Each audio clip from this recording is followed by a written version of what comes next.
ये वही पृथ्वी है जहां मेरा और आपका पूरा बचपन और अब तक का अनुभव बीता है। यहीं पर हमारे पूर्वज आकर रहे और हमारा सारा इतिहास इसी ग्रह पर आकर शुरू और खत्म होगा।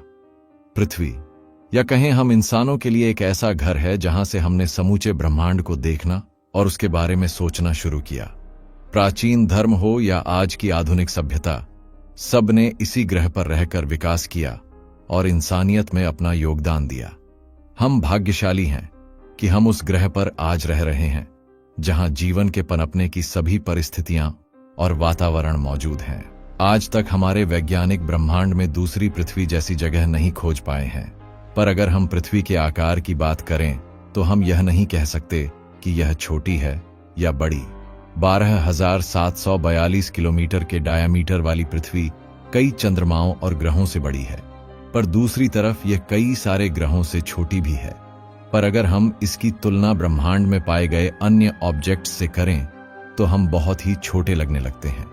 इसी तरह हम अपने सौरमंडल के सबसे बड़े ग्रह बृहस्पति की बात करें, जो पृथ्वी से 60 करोड़ किलोमीटर दूर है और अपने अंदर 1300 पृथ्वियों को समा सकता है। यह एक बहुत बड़ा गैस ग्रह है जिसकी कोई ठोस सतह दूर दूर तक दिखाई नहीं देती। भले ही यह हमारे सौरमंडल का सबसे बड़ा ग्रह हो, पर इसकी हमारे सूर्य से कोई बराबरी नहीं है। हमारा सूर्य सौरमंडल का सबसे बड़ा ऑब्जेक्ट है, जिसमें पूरे सौरमंडल का 99.8% तक मास समाया हुआ है। यह हमारी पृथ्वी से 3,33,000 गुना भारी है और अपने विशाल आकार में 13 लाख पृथ्वियों को समा सकता है। पर अगर इसकी तुलना हम और भी विशाल ऑब्जेक्ट से करें तो हमारा सूरज भी उनके सामने एक हाई डेफिनेशन टीवी के पिक्सल जैसा दिखने लगता है।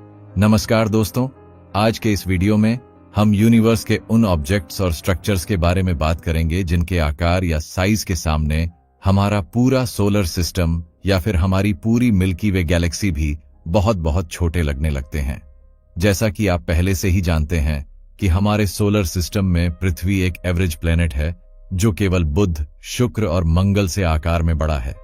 पर जब हम इसकी तुलना सोलर सिस्टम के सबसे बड़े ग्रह बृहस्पति से करते हैं तो पाते हैं कि इसके सामने कुछ भी नहीं है। इसी तरह जब हम पृथ्वी और बृहस्पति की तुलना अपने सूर्य से साइज में करते हैं तो ये दोनों भी उसके सामने बौने लगने लगते हैं। 13 लाख पृथ्वियों और 1000 बृहस्पति जैसे प्लेनेट को अपने में समा लेने वाला सूर्य वास्तव में बहुत बड़ा तारा है, पर हमारा यह तारा भी बहुत छोटा है अगर हम इसके आकार की तुलना अन्य भारी तारों से करें। चलिए इसकी तुलना अब तक खोजे गए सबसे बड़े तारों में से एक UI स्कूटी से करते हैं, जो पृथ्वी से 5100 प्रकाश वर्ष दूर है। मतलब कि प्रकाश की गति से भी वहां जाने में आपको 5100 साल लग जाएंगे। यह भले ही इतनी दूर हो, पर इसका आकार आपको हैरान कर देगा। 2.37 अरब किलोमीटर वाला यह तारा इतना बड़ा है कि अगर उसे सोलर सिस्टम में फिट किया जाए तो यह शनि से लेकर नेपच्यून तक की पूरी जगह को घेर लेगा। यह इतना बड़ा है कि इसके एक छोर से दूसरे छोर तक प्रकाश को भी पहुंचने में लगभग 2 घंटे लगते हैं। अगर हम इसकी तुलना हमारे सूरज से करें तो आप इस तारे के अंदर कम से कम 400 करोड़ सूरज को फिट कर सकते हैं। और अगर आपने इस तारे की गलती से भी पृथ्वी से तुलना करने की कोशिश की तो आप अपने होश खो बैठोगे। यह इतना बड़ा तारा है कि इसके सामने पृथ्वी एक अणु जैसी दिखाई देगी। यह अपने अंदर कम से कम 650 खरब यानी भारी संख्या में पृथ्वियों को समा सकता है। एक तरह से देखा जाए तो इसके अंदर हमारी गैलेक्सी के कई प्लैनेट्स भी समा सकते हैं। पर भले ही यह तारा हमारे सूरज से इतना बड़ा हो, इसका मास हमारे सूरज से केवल 30 गुना ही है। हमारी मिल्की वे गैलेक्सी के central black hole Sagittarius A का मास 40 लाख सूरज के बराबर बताया जाता है, जो गैलेक्सी का सबसे मैसिव ऑब्जेक्ट भी है। पर यह ब्लैक होल UI स्कूटी के साइज से थोड़ा छोटा है। UI स्कूटी वैसे तो सबसे बड़ा सिंगल ऑब्जेक्ट है जो कैनिस मेजर कॉन्स्टलेशन में स्थित है और हमारी मिल्की वे में भी अभी तक का खोजा गया सबसे बड़ा सिंगल ऑब्जेक्ट माना जाता है। पर क्या कोई ऐसा सिंगल ऑब्जेक्ट है जो तारों को आकार में मात दे सके? इसका जवाब है हाँ।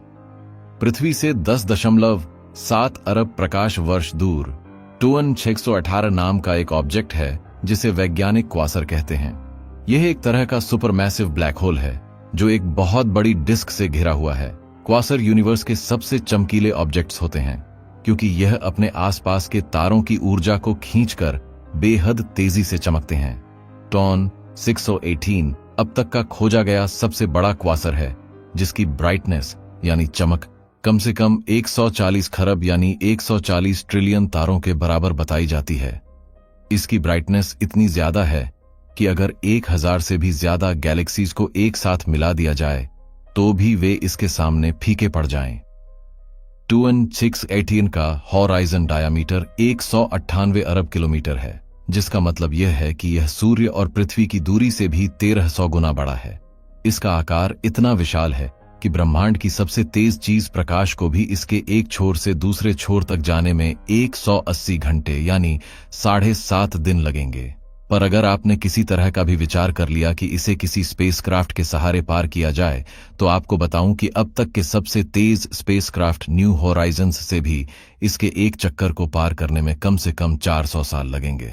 ये क्वासर इतना बड़ा है कि इसमें 4,50,000 UI स्कूटी जैसे बहुत बड़े तारे समा सकते हैं। कुल मिलाकर TON618 अब तक खोजा गया यूनिवर्स का सबसे बड़ा सिंगल ऑब्जेक्ट है, जो अकेले ही अपने अंदर 46 सौरमंडल को समा कर रख सकता है। दोस्तों, यह तो थी सिंगल ऑब्जेक्ट्स की बात, जो अपने अकेले दम पर ही यूनिवर्स में इतना बड़ा आकार बनाए हुए अरबों साल से घूम रहे हैं।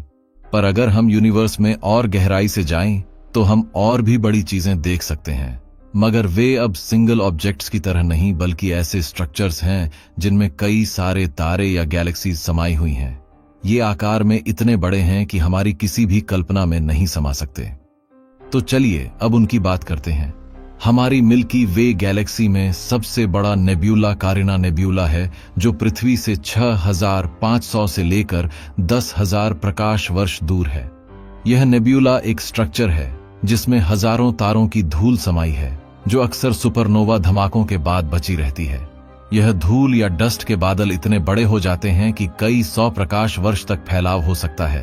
कारिना नेब्यूला भी इसी तरह के कई तारों की धूल से बना नेब्यूला है, जो लगभग 460 प्रकाश वर्ष में फैला हुआ है। यह नेब्यूला 2N618 से 22,000 गुना बड़ा है। पर यह नेब्यूला भी कुछ नहीं है, यह तो यूनिवर्स की स्ट्रक्चर की शुरुआत भर है। इस नेब्यूला के बाद आती है हमारी मिल्की वे गैलेक्सी, जो कि लगभग 1 लाख प्रकाश वर्ष में फैली हुई है, जिसके अंदर कम से कम 500 अरब से ज्यादा तारे और सैकड़ों नेब्यूला मौजूद हैं। मिल्की वे आकार में कारिना नेब्यूला से करीब 230 गुना बड़ी है। मिल्की वे के बारे में एक फैक्ट यह भी है कि हम आज तक इसकी रियल इमेज नहीं ले पाएंगे, क्योंकि हम मिल्की वे के जिस हिस्से में रहते हैं वह बहुत छोटा है और हम केवल मिल्की वे का एक हिस्सा ही देख पाते हैं। आज तक वैज्ञानिकों ने जो भी मिल्की वे की इमेजेस ली हैं, वे दूसरी स्पाइरल गैलेक्सीज की ही रही हैं। पर इतने बड़े आकार की मिल्की वे गैलेक्सी भी यूनिवर्स में टिक नहीं पाती। गैलेक्सी की बात करें तो IC11 नोवाइंग अब तक खोजी गई सबसे बड़ी गैलेक्सी है, जो पृथ्वी से 100 करोड़ प्रकाश वर्ष दूर है। मतलब कि हम टेलीस्कोप से जब भी इस गैलेक्सी को देखते हैं तो हम इसे 100 करोड़ साल पीछे यानी अतीत में देखते हैं। यह गैलेक्सी 40 लाख प्रकाश वर्ष में फैली हुई है, जिसके कारण यह हमारी मिल्की वे गैलेक्सी से 40 गुना बड़ी है। और इसकी खास बात यह है कि इसमें 100 ट्रिलियन यानी 100 खरब से ज्यादा तारे हो सकते हैं, जो हमारी मिल्की वे की तुलना में 300 गुना अधिक हैं। लोकल ग्रुप, जिसका हिस्सा हमारा सोलर सिस्टम भी है, उसे वैज्ञानिक लानायाका सुपर क्लस्टर कहते हैं। यह सुपर क्लस्टर इतना विशाल है कि आपका होश उड़ जाएगा। लगभग 5 करोड़ 20 लाख प्रकाश वर्ष में फैला लानायाका सुपर क्लस्टर 1 लाख गैलेक्सीज का घर है। इसमें हमारा local group, Virgo super cluster और अन्य सभी छोटे बड़े क्लस्टर शामिल हैं। इसी श्रृंखला में अब तक खोजा गया सबसे बड़ा सुपर क्लस्टर है हरक्यूलिस कोरोना बोरियलिस ग्रेट वॉल। यह करीब 91 करोड़ प्रकाश वर्ष में फैला हुआ है और हमारे लानायाका सुपर क्लस्टर से 1.7 गुना बड़ा है। पर यह सुपर क्लस्टर भी यूनिवर्स के सापेक्ष कुछ भी नहीं है। यूनिवर्स में अब तक जो सबसे बड़ा सुपर स्ट्रक्चर खोजा गया है, वह लगभग 10 अरब प्रकाश वर्ष में फैला हुआ है। इसका मतलब है कि अगर आप इसके एक सिरे से दूसरे सिरे तक प्रकाश की सबसे तेज स्पीड से भी ट्रैवल करें, तो भी आपको 10 अरब साल लगेंगे। इस महाविशालकाय स्ट्रक्चर का नाम हरक्यूलिस कोरोना बोरियलिस ग्रेट वॉल है। यह नाम थोड़ा अजीब है, क्योंकि यह यूनानी देवता के नाम पर रखा गया है। यह स्ट्रक्चर इतना बड़ा है कि इसमें करीब 10 अरब से ज्यादा छोटी और बड़ी गैलेक्सीज शामिल हो सकती हैं। अगर इसके डायामीटर की तुलना हम मिल्की वे से करें तो यह उससे 1 लाख गुना बड़ा है। पर वॉल्यूम की बात करें तो यह अपने अंदर 400 खरब यानी बहुत बड़ी संख्या में गैलेक्सीज समा सकता है। आपको बता दूं कि मिल्की वे एक एवरेज गैलेक्सी है, ना बहुत बड़ी और ना बहुत छोटी। फिलहाल यही सुपर स्ट्रक्चर यूनिवर्स में खोजा गया अब तक का सबसे बड़ा स्ट्रक्चर है। पर हम यह नहीं कह सकते कि यह कब तक सबसे बड़ा बना रहेगा, क्योंकि वैज्ञानिक रोज यूनिवर्स में नई नई हैरान कर देने वाली चीजें खोजते ही रहते हैं। दोस्तों, इस वीडियो में मैंने यूनिवर्स में अब तक खोजे गए सबसे बड़े ऑब्जेक्ट्स और स्ट्रक्चर्स के बारे में बताया। आपको यह वीडियो कैसी लगी और कौन सा ऑब्जेक्ट या स्ट्रक्चर ने आपको सबसे ज्यादा हैरान किया? कमेंट करके बताइए और साथ में इस वीडियो को लाइक भी कीजिए। मैं इस वीडियो पर 8000 लाइक्स चाहता हूं, तो दोस्तों इसे जमकर शेयर और लाइक करें।